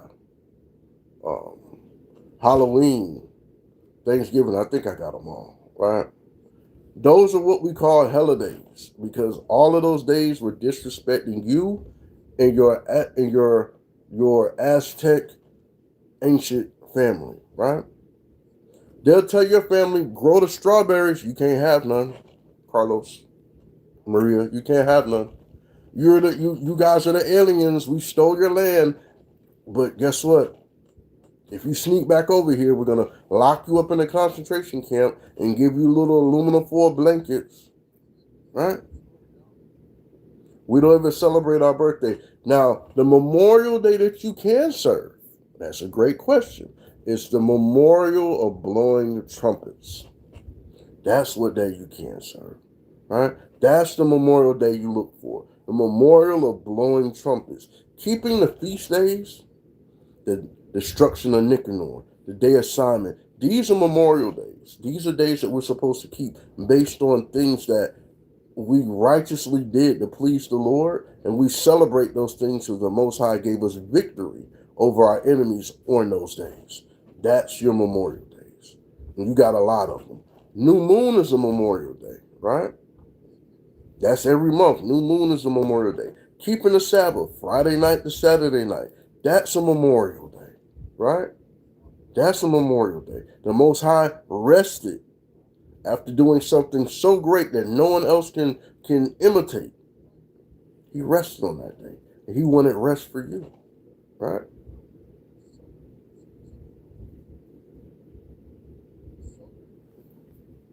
Time, right? So we see that the Son of Man, right? I'm going to read it again because I didn't even get a chance to answer that question. Matthew 16:24. Then Yahweh said to his disciples, if any man will come after me, let him deny himself. A lot of people won't deny themselves. A lot of people want to include themselves, right? They don't want to deny themselves. This is the crazy thing, right? Let him deny himself and take up his cross and follow me, right? He's talking about the children of Israel, right? So for whosoever will save his life. So the whosoever, we've already went over who the whosoever is, children of Israel. Whosoever will save his life shall lose it. And whosoever will lose his life for my sake shall find it. Again, who did Christ die on the cross for? His people. This is why he's talking to the disciples. Everybody else wanted to put him to death, right?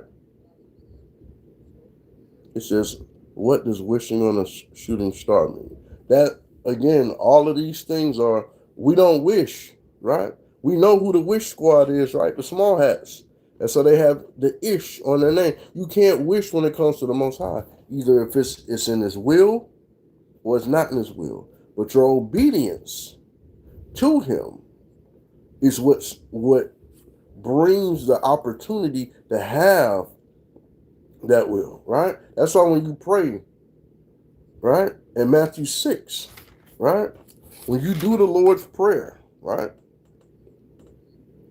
it says, thy kingdom come, thy will be done, right? If it's the will of the Most High, it's going to be done. You can't say, well, Lord, let me hit the lottery. No, because guess what? That lottery money may have you return to your old vomit. Now you're out here sleeping with women, right? It's not going to be any whores of the children of Israel. Now you done got 5 of the women pregnant. Now you're creating single family homes. All of the things that money can do will destroy you, won't be worth the kingdom. You won't make it to the kingdom. That's why everybody's not meant to get rich. Your riches and glory waits for you in heaven. Christ said his Father has many mansions. I don't need a mansion here where I got to pay taxes on it, right? I'd rather pay my taxes to the Lord. So that way my equity in that mansion to even let me have that mansion is waiting on me, right? You don't want that. Everybody worry about living in a good neighborhood. You're looking outside all the time. Somebody sitting on my car. Somebody sitting outside of my door. Who's that keep driving by? If somebody try to break in, you make it to heaven, you ain't got to worry about none of that. This is our main objective, right? If you survived the most horrendous things that people wouldn't be able to survive in life, and you made it this far where you're in the truth, you're wearing your fringes, you're keeping your commandments, you're observing the high holy days, do not take your hand off the plow. There's nothing left back there for you. Nothing. There's nothing this world can offer you except sorrow and misery, right? Because we got to look at what Christ says, because if we know that you're going to be judged according to your works, and the scripture's telling you what the book of life has in it, and who's going to get what if they're not in there, right? Let's look at this right here. I'm going to finish this out. Verse 26, right? We're in 16 and 26 of Matthew. For what is a man's profited if he shall gain the whole world? That's that lottery ticket, right? And lose his own soul. Or what shall a man give in exchange for his soul? Selling your soul. I want to be an athlete. I want to be an entertainer. I want to be a movie star. I want to be this. I want to be that, right? What should a man give in exchange for his soul? You can't get it back once you lost it, right? Verse 27, right? This is the point. It says, the Son of Man shall come in the glory of his Father. He's telling you he's not God. He's telling you that he's not the Most High. He's telling you that he's the Son of God, right? So if you don't believe this verse and you believe otherwise, you're calling Christ a liar. That's that pride of the Pharisee that's on you. They call Christ a liar. Thus say you, right? We gotta be careful. People will try to get you with that vain philosophy. They will, right? It says, for the Son of Man shall come in the glory of his Father with his angels, and then he shall reward every man according to his works, right? It says, verily I say unto you, there be some standing here which shall not taste of death till they see the Son of Man coming in his kingdom. Some of us ain't gonna be sleeping with our ancestors. Some of us will get the opportunity to see Christ come back, right? And this is just a depiction of what they assume Christ will look like. Hair of wool, eyes red, flame of fire, right? It don't look like he playing no kind of games, bro, at all. Let that be a reminder. You talking about being terrified, right? You know, people almost peed on myself. I was so scared. What you think you're going to do when you see Christ? Big man coming with a sword, got blood all over him because he done killed so many people who were disobedient, right?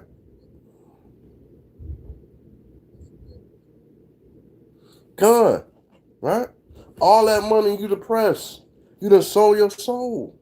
And a lot of times, I'm telling you, these athletes, you can say it and take it how you want to, you think they're going to get them all these millions of dollars and not have their way with them on that black couch? Yeah. It's sad. LeBron James, they done probably violated them. Right? This is why they use that term so much in football and basketball. Take it to the, he's going to take it to the hole. Yes. They going before you get that contract, they're going to take it to the hole. They're going to do that. They're going to do that. Right?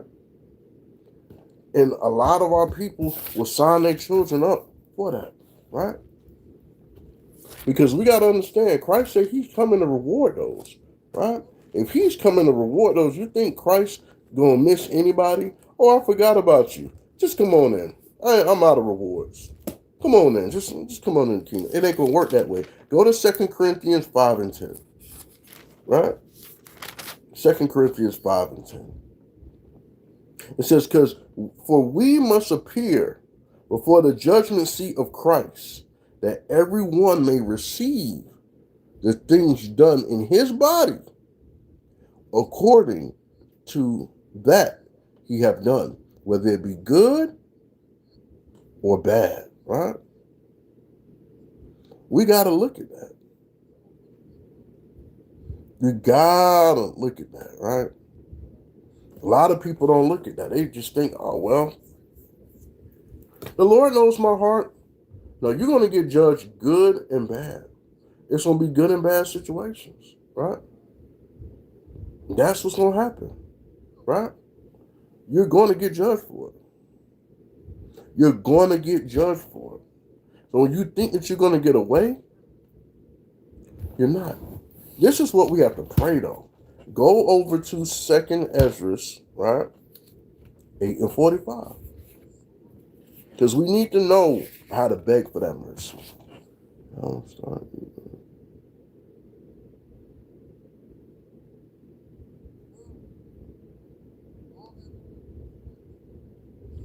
God, I'm going to give you an example. When I was back in Florida, right, I used to want to go play basketball every day because my dad was a large man, right? Much larger than me.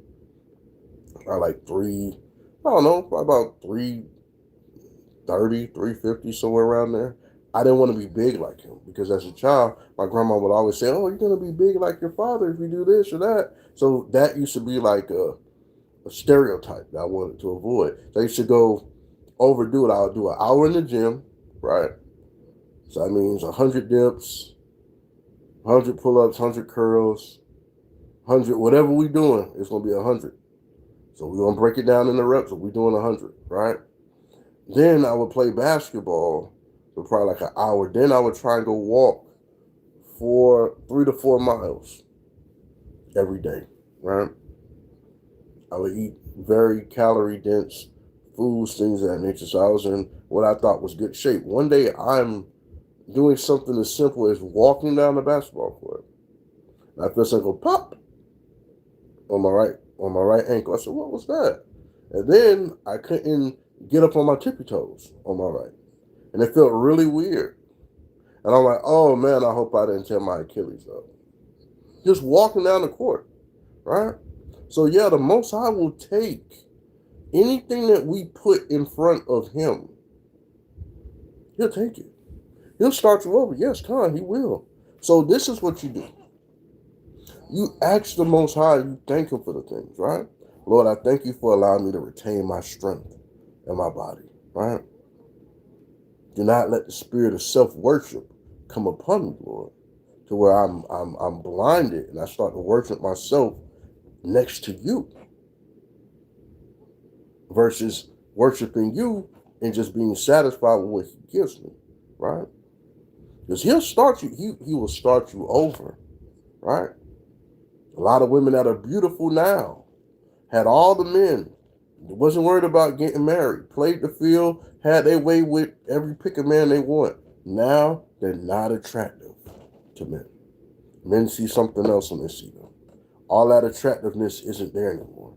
They're trying extremely hard, right? Now they're sorrowful. Start them right over.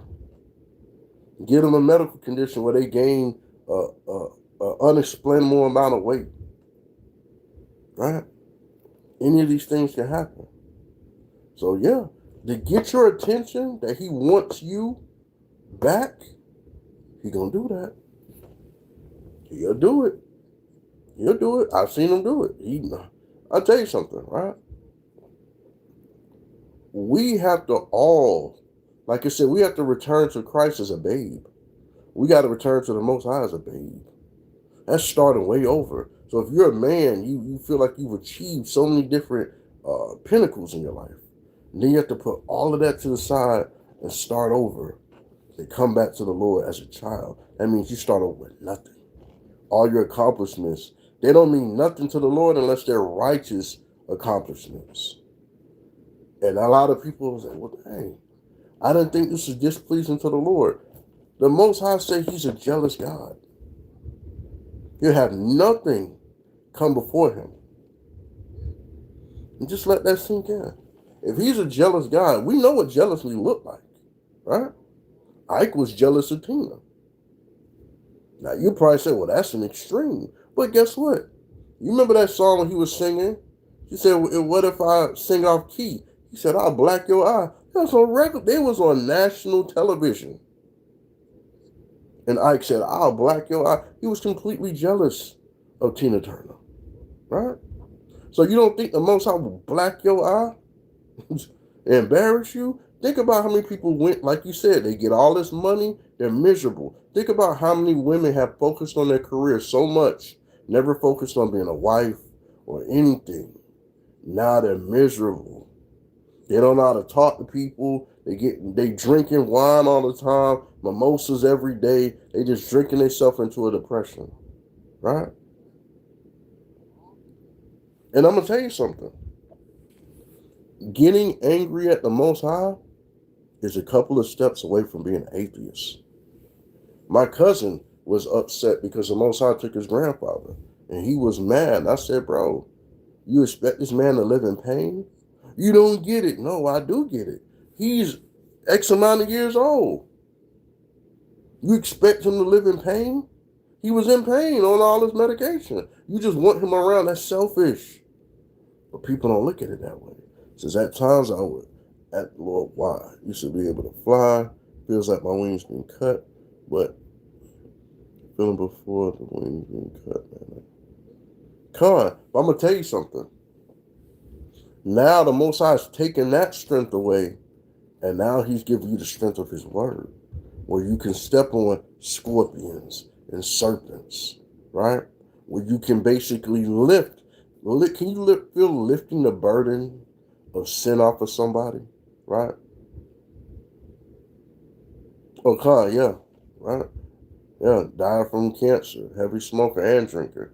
So my cousin wanted him to live in the pain of that. The Most High took him. My cousin became an atheist, right?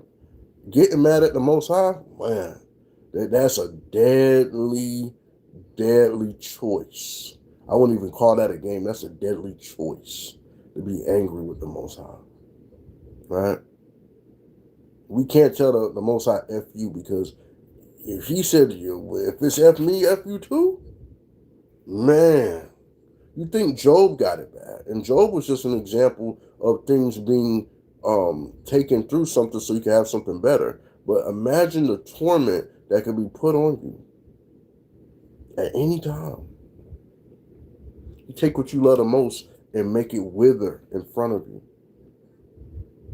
And you can't do nothing about it. That's the power of the Most High. We don't want that. We got to be really, really careful. I'm going to read this, and that's a great segue into this precept. The book of 2nd Ezra, chapter 8 and 45. I want you to hear this, right?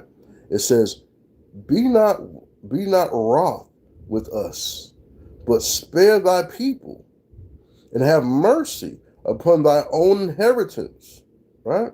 For thou art merciful unto thy creature, right? We want to make sure that we understand that we are the inheritance of the Most High. That's something earned, right? Because like I told you, I used to be able to do 100 dips, right? I done put on like 60 pounds coming out here. Imagine how I feel. I used to hoop every day. Jump shot still wet. I still put an eye patch on you, right? Take you to the hole and all of them extra moves. It slowed down because I put on extra weight, right? Being stressed, things of that nature. So the Most High was like, okay, I'm gonna give you this. You're still mobile, still quick. You still have your quick muscle fibers. It just requires more effort, right? I guess I'm a Hemi now, right? Heavier engine, more powerful, right? But the thing I want people to understand is now you have to recognize your inheritance. This is where the mercy ties in to what you really want out of being an Israelite. The opportunity from here to Sirach 24. We're almost finished, right? Now I enjoy the conversations, the questions, everything today. All praise to the Most High, right? The book of Sirach, chapter 24, verse 8, right? It says, so that the creator of all things gave me a commandment, and that he that made caused my tabernacle to rest, and said, let thy dwelling be in Jacob, and thy inheritance in Israel, right? Go down to verse 12. It says, and I took root and an honorable people, even in the portion of the Lord's inheritance. That's Israel. These other heathens could never, as the young people say, they could never. They're not going to do that, right? It says, why people so angry, dog won't let nothing go. Hey, I'm going to ask you a question. Can you catch anything with your hands like this? Can't catch nothing. Your hands open, you can catch the blessings that the Lord want to drop in you. We have to learn to unloose our hands, untense our temple, right? If your doors are locked with 1,000 deadbolts on it, you got bars in the window, and the Lord's trying to enter into your temple, how are you going to get in there? How are you going to get in there, man? That's something we got to think about. Good questions, right? Sirach 44 and 11, it says, with their seed shall continually remain a good inheritance, and their children are within the covenant. Who was the covenant given to? The children of Israel, right? The children of Israel. That's who it was given to. We have to understand the inheritance that the Most High is given to us. Let thy dwelling be in Jacob, and thy inheritance in Israel. No other nation. This is something that you share. You go to your law office. One of your great-grandparents died. They leave you an inheritance of land. That doesn't belong to anyone else but you, right? But you. You want to make sure that you are in the portion of the Lord's inheritance at all times, right? That's why it says, the seed shall continually remain. Oh, the Lord took that grace away from everybody. Israelites can't get in. Christianity is going to lie to you. They want you to burn with them. But I want you to remember that seed's going to continually remain with a good inheritance, and their children are within the covenant. He made the covenant. Abraham, Isaac, Jacob, not Ishmael, not Moab, not Elam, not Ham, not none of them. We got the covenant, right? We got the covenant. Let's go over to the book of Esther. We're almost done. Chapter 10, verse 12. It says, so God remembered his people and justified his inheritance, right? He justified that inheritance. Don't you want to be justified? All the things that was done against you. Don't you want to have the last laugh in the kingdom by doing, thus say the Lord? Everyone said, you guys aren't the true Jews. You're not the children of Israel. You guys are in a cult. You're saying all of this. Yahweh remembering his people and justifying his inheritance is the last laugh you can have against the heathen, right? Let me get this last precept in the book of Exodus, right? Chapter 34 and 9. Just tie it all together, right? The book of Exodus chapter 34 verse 9. And he said, if now I have found grace in thy sight, O Lord, let my Lord, I pray thee, go among us, for it is a stiff-necked people, and pardon our iniquity and our sin, and take us for thine inheritance. That's something we want. We want to be pardoned for our iniquity, us being stiff-necked. This is where the grace comes in. This is where the mercy. Granted repentance at Christ's expense. You want to make sure you have your documentation of inheritance. That's what's coming through grace, right? And mercy. You look at them videos from Venezuela, 7.2, 7.5, back to back. You see the buildings crumbling and falling while people are running. The day of the Lord's judgment is going to be 10 times worse than that. That's not even a taste. That's like putting a grain of salt on your finger and you lick. You barely gonna taste that, right? When the Most High comes back and this world tremors, a 7.5, that's a warm-up. Imagine a 15.0 earthquake. That's an extinct level event. That'll probably crack the earth to its core. When Yahweh sent his son back, and his feet hit the ground like you see in all those movies, when Superman or Iron Man or whoever, they land and all that dust come up. And it's like, oh man, how was y'all not gonna be playing, man?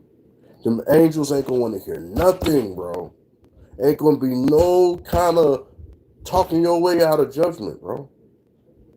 If your name not written in that book, you getting in that lake forever. They're not gonna come around and say, hey, you've been in here for a millennium. I'm going to allow you to get back into heaven now. There's no scripture saying that. Because it ain't going to happen. You're going to be in that lake forever. That's what forever is. Right? The Most High was cooking. I'm just a shoe seller. I'm just passing out the ingredients as he requested. Right? I'm nothing. I'm just a humble servant. I'm a filthy rag trying to get clean each and every day to be worthy of seeing the kingdom, being worthy of told I'm a good and faithful servant, hoping that my family is able to make it in, right? That's it. That's the most I can ask for, is just to be remembered in the kingdom. Like when the thief was on the cross, and he says, I'm going to remember you, right? Just for Christ to remember me, bro, in a good way. And be like, yo, come on in, bro. Come on and enjoy your eternal rest. You've earned it. That's better than any graduation walk. That's better than any lottery check. That's better than cutting the ribbon to a business or getting that house for your mom if you was an athlete. That's better than any other experience, knowing that you're allowed to come into heaven on good standings and there's nothing that can reverse that outcome. They're not going to do you like how the laws do you in this world. You're not going to get into heaven 2 weeks in, hey, we ran your background. Brother James want to talk to you over here with Brother Joshua. Yeah, we're going to have to evict you out of heaven. It was something the Lord overlooked. The Lord don't overlook nothing. So if you make it in there, and he says, come on in, my good and faithful servant, you earned it, there's no reneging on that. The Lord doesn't do that. He doesn't renege, right? He rebukes, he revokes. Those other heathen nations know this. And because they know this, this is the reason why they want you believing what Christianity gives you. Christ died for everybody. But what Christ said out his mouth ain't what they saying. Let every man be a liar. Let God be true. This word, it gets no more truer than this, right? I'm going to get a law, right? I'm going to get a law. And I pray everybody was edified by this lesson, right? Let's see here.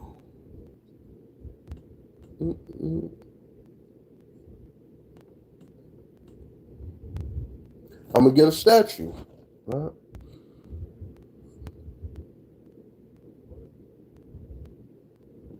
Because a lot of people don't know that you're supposed to pray after you eat. Didn't know that. Pray before you eat and after, right? So I'm going to just get some laws real quick. I'm going to go to the book of Deuteronomy, chapter 8 and 10. It says, when thou hast eaten and art full, then thou shalt bless the Lord thy God for a good land which he hath given you, right? Verse 11, beware that thou forget not the Lord thy God in not keeping his commandments and his judgments and his statutes which I command you this day, right?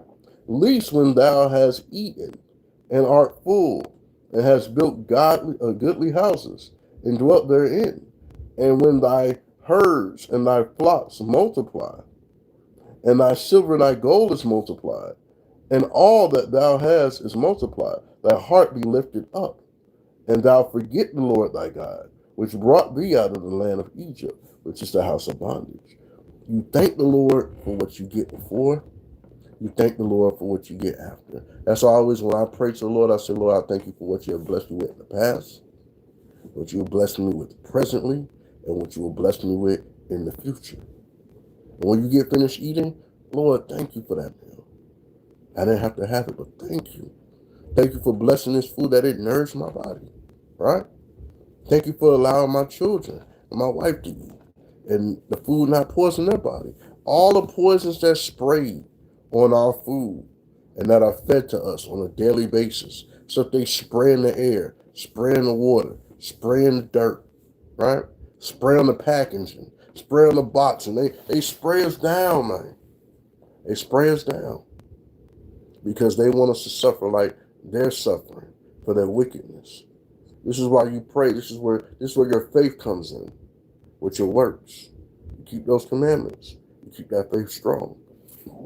You remember that the angel's always writing everything down, right? Come on, pray before you go to the gym, right? I used to do 500 push-ups a day. And guess what? The Lord took that down to 400. Then he took it down to 300. Then he took it to 2. Then he took it to 1. Then he took it to none. Then it went back to 300. Then I was at 2. Now I'm at 100. So now the Lord has given me the point of right before it turns midnight. Right? And I don't know why it's on my spirit like that.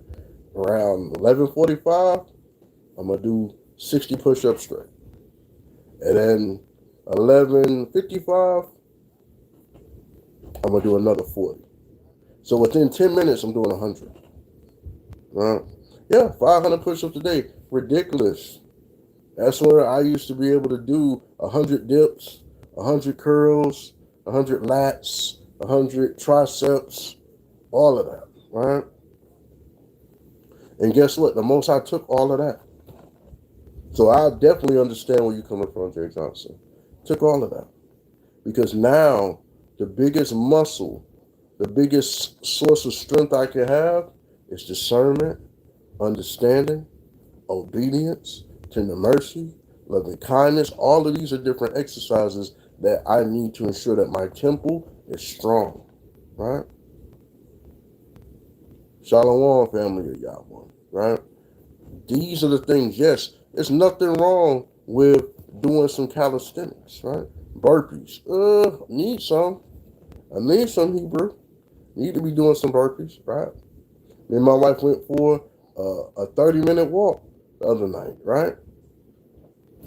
Beautiful thing, right? Beautiful little 30-minute walk. Came back home, both went, took a shower, got some ice cold water, body just completely relaxed after eating a beautiful meal, right? It's a good feeling, right? It's a good feeling.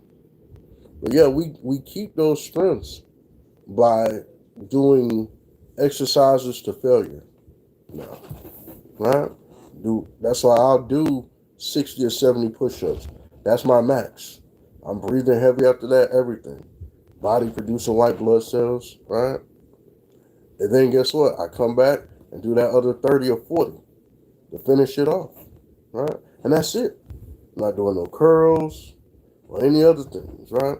I'm just right there. Now, when the Most High says, okay, I'm going to give you the opportunity to go back into going into the gym, Planet Fitness right across the street. The Most High doesn't put that urge of me wanting to be there because I don't want to put nothing, and I mean absolutely nothing, ahead of the Lord. So what I have to start practicing is, guess what? Eating one time a day. No problem. Right? Eating one meal a day. Might have a little bit of unleavened bread. That's cool. But having one meal a day allows me to be at a calorie deficit. Right?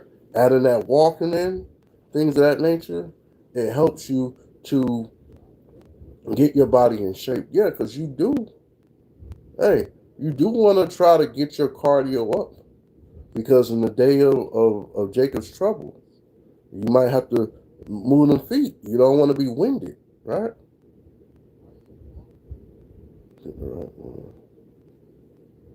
Exactly. You ask the Most High to resustain your temple. Let them know, Lord, I'm going to rededicate my temple, rebuild the muscle that you gave me before, righteously rebuild that, right?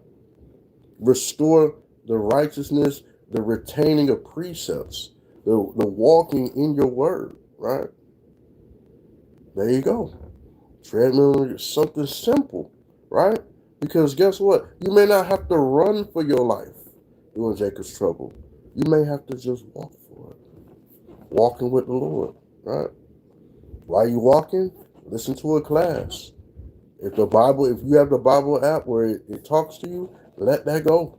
Let that play the whole time, right? There's different things you can do. Utilize it, right?